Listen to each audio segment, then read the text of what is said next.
Good morning. आज हम पढ़ेंगे फर्स्ट क्लास में।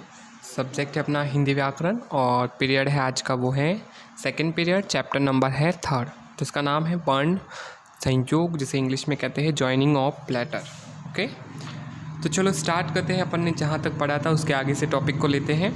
अब है अपन ने पढ़ लिया था वर्णमाला के पाई वाले व्यंजन हो तो क्या करते हैं, क्या कि उसकी पाई को हटा दिया जाता है आगे वाले व्यंजन में जोड़ने के लिए। लेकिन जब वर्णमाला के बिना पाई वाले व्यंजन हैं तो अब उसमें क्या किया जाएगा। जैसे बिना पाई वाले व्यंजन के ये सारे एग्जाम्पल दिए हुए हैं, अब इसको कैसे आगे वाले व्यंजन में जोड़ा जाएगा।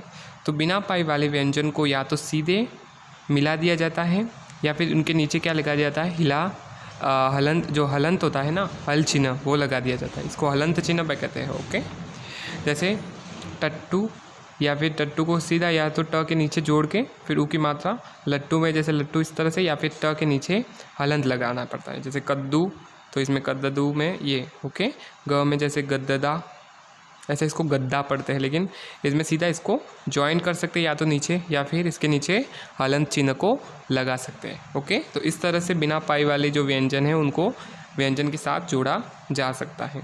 इसी तरह थर्ड पॉइंट है, क और फ को जोड़ने से पहले उनकी दाई और की सूंड हटा देते हैं।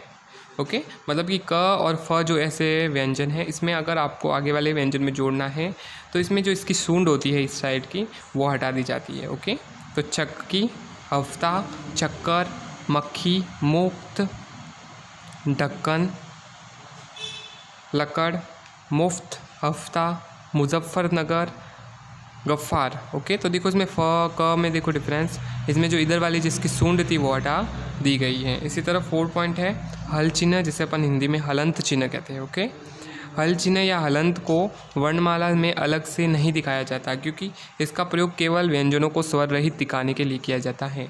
हलंत अपन क्यों लगाते हैं, केवल व्यंजन को स्वर रहित दिखाने के लिए, मतलब कि इस व्यंजन में ये स्वर जुड़ा हुआ नहीं है, ये दिखाने के लिए अपन हलंत लगाते हैं।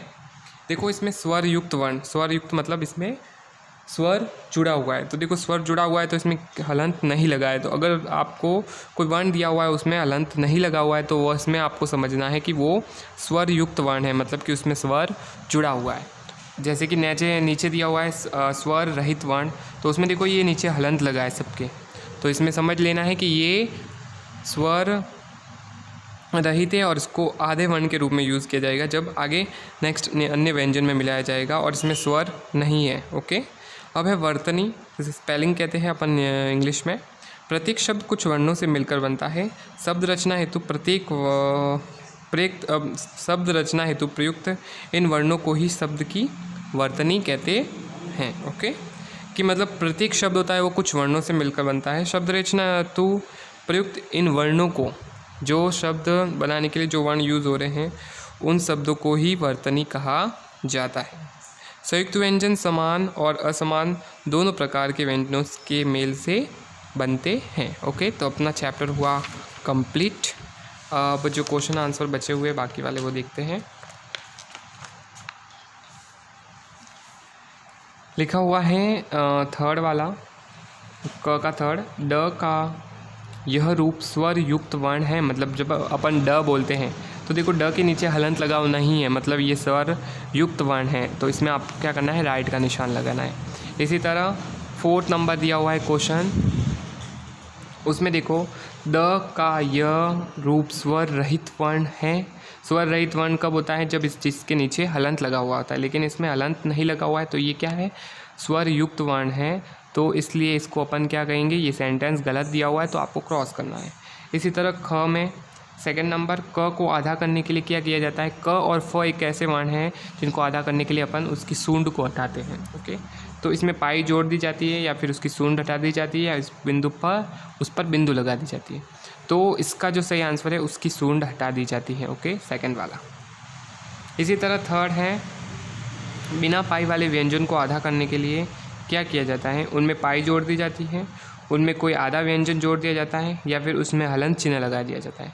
तो उसमें बिना पाई वाले जो व्यंजन होते हैं उनको आधा करने के लिए अपन क्या कर सकते हैं, उसमें हलंत चिन्ह लगाते हैं। तो इसका आंसर सही है, हल चिन्ह लगा दिया जाता है या हलंत लगा दिया, इसको कहते हैं हलंत। ओके, नीचे जो होता है ना, जैसे क के नीचे जैसे क लिखा अपन ने और नीचे ये जो डॉट जैसे एक तिरछी रेखा होती है, इसको हलंत कहते हैं। ओके, फिर है हलंत चिन्ह को वर्ण के ऊपर लगाया जाता है, नीचे लगाया जाता है, पीछे लगाया जाता है। तो मैंने अभी बताया कि हाँ, जो हलंत होता है वो वर्ण के नीचे लगाया जाता है। इसी तरह 5 नंबर है, स्वर रहित वर्ण में हलंत नहीं लगाया जाता, पाई जोड़ी जा सकती है, हलंत लगाया जाता है। स्वर रहित मतलब कि उसमें स्वर जुड़ा हुआ नहीं है। ओके, तो उसमें क्या किया जाता है, अपन उसको हलंत लगा के दर्शाते हैं। ओके, अब देखते हैं ग क्वेश्चन का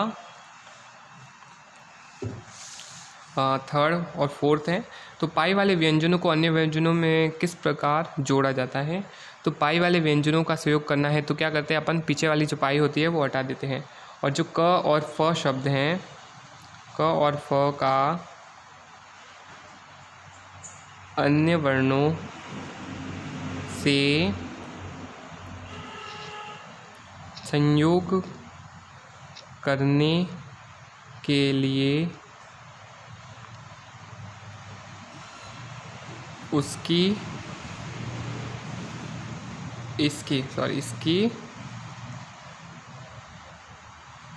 जो सूंड होती है एक तरफ वाली, उसको क्या किया जाता है, हटा दी जाती है। ओके, इसका आंसर ये होगा।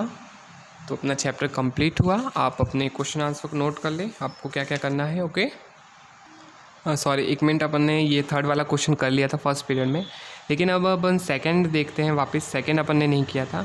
तो वर्ण में हलंत क्यों लगाया जाता है।